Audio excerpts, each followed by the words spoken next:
Show में साथ देने का शुक्रिया। सिट साहब, आर्मी चीफ पिछले हफ्ते सिपा सालार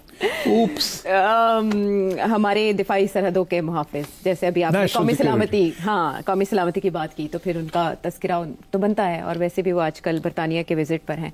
उनका बरतानिया का विज़िट तो ज़ाहिर है अपने पेशा वाराना अमूर के सिलसिले में है, वहाँ पर उन्हें रॉयल प्रोटोकॉल भी मिला है, लेकिन आर्मी चीफ का विजिट और पाकिस्तान तहरीक इंसाफ इस पर कोई बात ना करे, ये हो नहीं सकता। उनकी तरफ से प्रोटेस्ट कॉल दी गई है हस्बे मामूल, और कहा गया है कि कहाँ यूके में। इसको लेकर यहाँ तक कि ज़ल्मी खलीलजाद वो भी हमें तनकीद करते दिखाई दे रहे हैं कि बरतानिया को इस तरह प्रोटोकॉल नहीं देना चाहिए था। इससे पहले काजी फाइजी साहब के साथ जो हुआ वहाँ पर, और अब आर्मी चीफ के साथ जो एहतजाज के मामलात हो रहे हैं, प्रोटेस्ट वहाँ किया जा रहा है आर्मी चीफ को टारगेट करके, इसे पाकिस्तान तहरीक इंसाफ की सियासत के लिए आप कैसे देखते हैं? ये तो बैरून मुल्क जो चैप्टर्स है वो कॉल दे रहे हैं। बड़े बेवकूफ़ लोग हैं ऑनेस्टली। इनको बहुत समझाया कि ये आपके टैक्टिक्स जो हैं ये काम और ख़राब कर रहे हैं, मगर मैं उधर बाद में आता हूँ। सवाल ये है कि एक आर्मी चीफ है, एक हुकूमत है जिसको दुनिया ने मान लिया है, रिकग्नाइज कर लिया। रियासतों ने आर्मी चीफ की अपॉइंटमेंट को भी चैलेंज नहीं किया, और इस गवर्नमेंट को भी वो कबूल करते हैं as the lawful government of Pakistan. आप जो मर्जी कहें, इलीगल है, ये है, वो है, फॉर्म 47 गवर्नमेंट है, मगर this government is recognized by the international community. जैसे खान साहब की RTS गवर्नमेंट वाज रिकग्नाइज्ड। तो इंटरनेशनल कम्युनिटी ये आपके इंटरनल जो इश्यूज होते हैं उसको वो भूल जाती है। एक जगह आके एक फेथ कॉम्प्लीट जिसे कहते हैं, एक चीज़ हो जाए ना, उसको तस्लीम कर लेते हैं, नाउ मूव ऑन। अच्छा, तो अब अगर वो आर्मी चीफ वहाँ जा रहे हैं तो उनको एज आर्मी चीफ जो प्रोटोकॉल मिल रहा है वो उनका हक है, और वो जो दूसरी जो गवर्नमेंट वहाँ की है जो दे रही है, इट इज़ देयर ऑब्लिगेशन। ये कोई नई चीज़ नहीं है, हमेशा मिलता है। अब ये है कि वो करने क्या गए हैं वहाँ, that is the real issue. ये इशू नहीं है कि जी प्रोटोकॉल क्यों दिया उनको, वो तो देना ही देना है। सिक्योरिटी टॉक्स रिगार्डिंग, अच्छा, अब सिक्योरिटी टॉक्स क्या है इस वक्त, इश्यूज क्या है? यूक्रेन, हमारे इंडिया पाकिस्तान के इश्यूज तो यूके में तो इतनी डिस्कशन से कुछ नहीं बनेगा ना। हम यूके से कोई हथियार भी नहीं लेते, कोई एड भी नहीं लेते हम। अलबत्ता हमारे लोग जाते हैं वहाँ ट्रेनिंग शेनिंग के लिए, और एक्सरसाइजेज भी होती हैं, बट वो भी इतनी बड़ी चीज़ नहीं है। तो फिर क्या है जिसके लिए ये वहाँ गए हैं? अब जाहिर है I don't know and nor do you, but we can only speculate as intelligent people कि क्या पॉसिबल हो सकता है एजेंडे में। तो एजेंडा जो है वो क्लियरली दो ही एरियाज़ हैं जहाँ एजेंडा है कोई ना, जिससे पाकिस्तान की कहीं ना कहीं इन्वॉल्वमेंट हो सकती है, जिसकी वजह से कुछ क्लैरिफिकेशंस चाहिए, कुछ इंटरवेंशंस चाहिए, और कुछ एडवांटेजेस चाहिए। वो क्या है? One is the Ukraine conflict, जिसमें यूरोप भी इन्वॉल्व है, ठीक है, यूके भी इन्वॉल्व है। The other is the Middle east. दो ही है ना, तीसरी तो कोई चीज़ नहीं है। क्या है? नहीं, नॉट इन मेमोरी। और अभी मेरा ख्याल है वो चौथी अगर होगी तो वो मिडल ईस्ट रिलेटेड है, ईरान के ऊपर, अटैक ऑन ईरान। ठीक है ना, अगर इसराइल अटैक करता है ईरान को तो उस रीजन के अंदर क्या होगा, क्या नहीं होगा, पाकिस्तान के अंदर क्या हो सकता है, सो बट मैं समझता हूँ तो वो शायद इतना इम्पोर्टेंट एजेंडा आइटम नहीं है। अच्छा, एजेंडा आइटम अगर होंगे तो one will be Ukraine. What role can Pakistan play in the forthcoming solutions to the Ukraine crisis, और इसी तरीके के साथ what role if any Pakistan can play in the Middle East. अच्छा, हिस्टोरिकली पाकिस्तान ने क्या रोल अदा किया है? अब फॉर एग्जांपल पैलेस्टाइन के अंदर एक ज़माने में हमारी पीस कीपिंग फोर्सेस थी, और ज़ियाउल हक साहब उस वक्त ब्रिगेडियर थे, और जब हम वहाँ PLO को पाकिस्तान की तरफ से we push them back as part of our agenda to help Jordan. तो ज़ियाउल हक के ऊपर यही तो इल्ज़ाम था कि ज़ियाउल हक ने PLO को मार के पीछे हटाया। अब सिचुएशन इसी किस्म की शायद अब आ जाएगी। अफ्रीका में होती रहती है, कॉन्गो में हुई, इधर हुई, उधर हुई।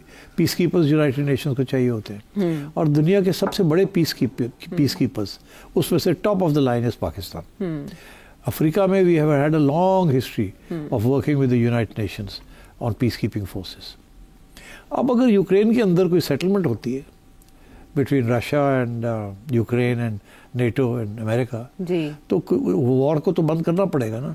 टेरिटरीज हैं, उनको रोकना पड़ेगा. वॉर कॉन्फ्लिक्ट जोन्स हैं, तो वहाँ इनको पीस कीपर्स की इंटरिम में पीस कीपिंग फोर्सेस चाहिए होंगे. Okay.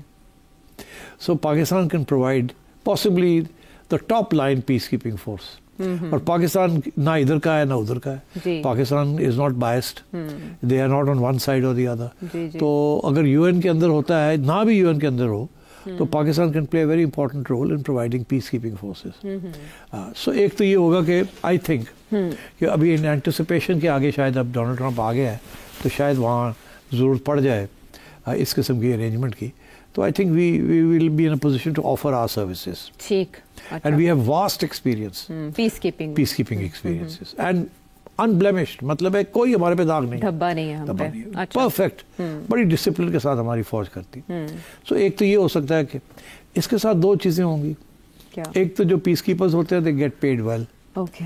Number 2 and most important, आपकी एक इंटरनेशनल कम्युनिटी के अंदर एक फुटहोल्ड बन जाता है, आपकी एक वैल्यू क्रिएट हो जाती है, और यूनिक वैल्यू है ये.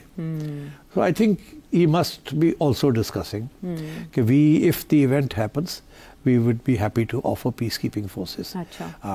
And UN में तो है ही इनका, मगर इसमें important European countries and Britain will be very important. Okay. तो मिडिल ईस्ट में आइए अब मिडिल ईस्ट चलते हैं. मिडिल ईस्ट के अंदर भी जो इश्यूज बन रहे हैं, वहाँ एक is between Israel and Iran, and then the other is Israel and Saudi Arabia. तो सऊदी अरेबिया के करीब है हम बहुत. So it's possible that we can also act as a bridge. We can also be used by the Saudis and by the Americans to help resolve some issues. ये भी मुमकिन है कि आप गाजा के अंदर, while reconstruction is going on, there may be a proposal coming up कि वहाँ भी हमें peace keepers चाहिए. ठीक. जिन पे ट्रस्ट करती हो कम्युनिटी. हाँ, न्यूट्रल फोर्सेस चाहिए in the interim. तो you know this is a very big project, and ये प्रोजेक्ट के साथ आप अगर इस प्रोजेक्ट का हिस्सा बन जाते हैं, तो then you have a very big entry as it were into the international community. और आपको फिर फिक्र करने की जरूरत नहीं है. They will all be ready to help you out on your other issues. अच्छा, ये तो आपने कहा ये स्पेकुलेशन है, ये अंदाजे लगाए जा सकते हैं कि इस नौयत की मीटिंग्स हो सकती हैं आलमी मंजरनामे को देखकर, लेकिन पाकिस्तान को जो इंटरनली चैलेंजेस हैं वो ब्लॉगर से और जो एक्टिविस्ट हैं पीटीआई के, उनसे बहुत ज़्यादा. और आपको पता है कि जब भी पाकिस्तान के खिलाफ कोई बड़ा मुजाहरा ओवरसीज़ में हुआ तो वो यूके में हुआ. वहाँ पर पीटीआई के ब्लॉगर्स बहुत एक्टिव रहते हैं और आर्मी चीफ को स्पेशली टारगेट करते हैं. अभी हमने मुजाहरे में भी उनकी कॉल देखी. आर्मी चीफ की meeting with the home secretary and UK national security adviser से क्या इस जिम्मे में हुई होगी, या इस तरह के इश्यूज उठाए गए होंगे कि आप कंटेन करें? जरूर इश्यूज, दो किस्म के इश्यूज उठा सकते थे, मुझे नहीं पता. But if I were there, I would have raised 2 issues. Number 1, कि आपके लोग और आपकी हुकूमत और आपकी एम्बेसी इन इस्लामाबाद, ये they talk about things which are really internal matters of Pakistan. कभी तो वो जुडिशरी के ऊपर बात करते हैं कि इंडिपेंडेंस ऑफ जुडिशरी, कभी वो ह्यूमन राइट्स के ऊपर बात करते हैं, कभी वो मिसिंग पर्सन के ऊपर बात करते हैं. तो हमारे ये प्रॉब्लम्स हैं. I'll put it on the table for you. कि हम एक तरफ we are part of the international community, आप हमें FATF के ऊपर आप हमसे चाहते हैं कि हम बड़े स्ट्रॉन्ग मेजर्स लें जी. फिर आप चाहते हैं कि हम टेररिस्ट को रोकें. तो हम कैसे रोकेंगे अगर हमें सपोर्ट नहीं मिलेगी फ्रॉम द जुडिशरी और कानून. अब कानून साजी तो हमारा हक बनता है. हम ये सब कुछ जो कर रहे हैं ये नेशनल सिक्योरिटी के लिए कर रहे हैं. हम कोई अपने आप को बचाने के लिए तो नहीं कर रहे. This is about Pakistan, it's not about a regime. तो हम चाहते हैं कि थोड़ी सी सिंपैथी के साथ आप देखें. हमारे बड़े सख्त मुश्किल हालात हैं, और आप ही हैं जो सबसे ज़्यादा हम पे प्रेशर डाले हुए हैं. इकोनॉमिक प्रेशर भी आपकी तरफ से भी है, पॉलिटिकल प्रेशर भी आपकी तरफ से है, और उसके बाद फिर आप हमें कहते हैं कि ये भी ना करें, ये भी ना करें, ये भी ना करें. ये कैसे हो सकता है? How can we deal with all these issues together? तो इसलिए we need a little bit of more sympathy. We want to stabilize Pakistan. We want to get rid of terrorism. We want to get rid of Islamic extremism. These are issues that are your issues as well. Would you like Pakistan to go under? Would you want terrorists to succeed? Would you want Intaha Pasand to exceed? हम nuclear power हैं. Don't you think those things need to be looked after? तो हम तो ये सोच के हम इस मुल्क को स्टेबलाइज करने की कोशिश कर रहे हैं. And I'm not responsible कि पहले क्या होता रहा है. ہم نہیں چاہتے. And then on top of that ہمارے اوپر اتنا سخت پریشر ہے فرام افغانستان, اور کوئی آپ ہماری ہیلپ نہیں کر رہے وہاں. We need help to team tell Taliban کہ یہ ہے یہ ہے. آپ ہمیشہ ہمیں کہتے تھے کہ ہم ڈبل گیم کھیلتے ہیں, آپ ہمیشہ کہتے تھے وہ ہمارے اثاثے ہیں. اب پتہ چلا آپ کو وہ ہماری بات نہیں سنتے, نہ اس وقت سنتے تھے نہ اب ہماری سنتے. اب تو ہمیں اٹیک کر رہے ہیں وہ. تو ہم صحیح کہتے تھے جب آپ کو کہتے تھے, آپ کہتے تھے یہ کرو وہ کرو طالبان کو ٹیبل پہ لے کے آؤ, یہ کرو وہ کرو, اور ہم کہتے تھے کچھ حد تک وہ بات سنتے ہیں, آگے بات نہیں سنتے. اور آپ ہمارے اوپر الزام لگاتے تھے کہ پاکستان ڈبل گیم کھیل رہا ہے. یہ ڈبل گیم تھی. اب کیا ہو رہا ہے؟ اب کون ڈبل گیم کھیل رہا ہے؟ اب تو وہی لوگ ہیں جو اس وقت ہماری بات نہیں سنتے تھے, اب بھی نہیں سنتے, اور اب ہمیں نقصان دے رہے ہیں. تو ایک تو یہ کلیئر دا ڈیک آلسو. تو میرا خیال ہے یہ these are important meetings between one national security establishment and a country like UK. UK کا آخری point is a very important go between.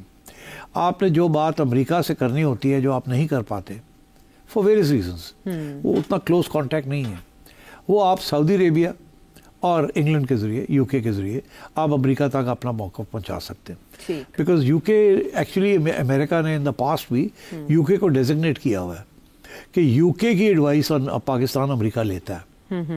اور یہ تمہارا اسفیئر آف انفلوئنس ہے, تم نے ان کو 200 سال چلایا ہے, حکمرانی کی, تمہیں پتہ ہے ان کو کیا ٹک کرتا ہے کیا نہیں ٹک کرتا, کب جھوٹ بولتے ہیں کب نہیں بولتے, اور انگریز جو ہے اس کو سب پتہ ہے. تو اگر انگریز آپ کے ساتھ ہو جائے تو آپ انٹرنیشنل کمیونٹی کے اندر آپ کا موقف بڑے اسٹرانگ طریقے سے آگے پیش ہو سکتا ہے. اور انگریز سمپتھیٹک بھی ہے. انگریز کی فوج اور آپ کی فوج کے پرانے اور نئے رشتے بھی بڑے ہیں, اور بہت ہے. اور مطلب ہے کہ ساری آپ کی پاکستانی فوج کے بیجز سے لے کے پتے سے لے کے ہر ایک چیز جو ہے اس copied from is the British. تو دنیا میں کون سی جگہ ہے جہاں برٹش سسٹم چل رہا ہے فوج کے اندر؟ تو وہ بھی ایک ہمراہ کنیکشن ہے, کامراڈری ہے, یو نو. اور پھر وہاں جاتے بھی ہیں آپ ٹریننگ شیننگ کے لیے, تعلیم کے لیے. سب سے بڑی کنٹینجنٹ آپ کی یو کے جاتی ہے, تو اور ان کے بھی لوگ آتے ہیں, وہ بھی آ کے یہاں آسٹریلیا, یو کے, نیوزی لینڈ کے لوگ آتے ہیں آپ کے اسٹاف کالجز میں اینڈ سو آن. امریکن نہیں آتے بٹ ان کے لوگ آتے ہیں. تو یہ میرا خیال ہے یہ ان چیزوں کو اسٹرینتھن کرنے کے لیے ہی از گون دیئر. یہ وزٹ بہت امپورٹنٹ ہے. لیکن اس موقع پر پی ٹی آئی کی کال پر عطا طارق صاحب نے یہ دھمکی دی ہے کہ لیگل ایکشن لیا جائے گا اگر کوئی کیمپین آرمی چیف کے خلاف کرے گا. لیگل ایکشن لیا جائے, کچھ بھی نہیں ہوگا. وہ اپنے قانون جو ہے نا ڈومیسٹک, ان کو نہیں تبدیل کریں گے لے آپ کے لیے. اگر آپ کا خیال ہے کہ وہاں میٹروپولیٹن پولیس جا کے پی ٹی آئی کے لوگوں کو اندر کر کے پرچے کرے گی ان کے اوپر, کیونکہ پاکستان کہتا ہے یہ ہمیں کام خراب کر رہے ہیں, یہ نہیں ہوگا. سو قاضی فائزی کا ایپیسوڈ تو ریپیٹ نہیں نہ ہوگا جیسے ان کے ساتھ ہوا؟ نہیں, ان کے ساتھ تو نہیں ہوگا. میرا خیال ہے یہ ویسے بھی اب جب سے محسن نقوی صاحب نے کچھ تھوڑے بہت تنگ کیا ہے ان لوگوں کو جو زیادہ نمایاں ہیں, ان کے ویزے شیزے, ان کے پاسپورٹس وغیرہ, تو وہ تنگ تو کر سکتے ہیں نا. تو وہ تو براہ راست کریں گے. یہ برطانیہ کی حکومت کی اس پہ حل کی ضرورت نہیں ہے.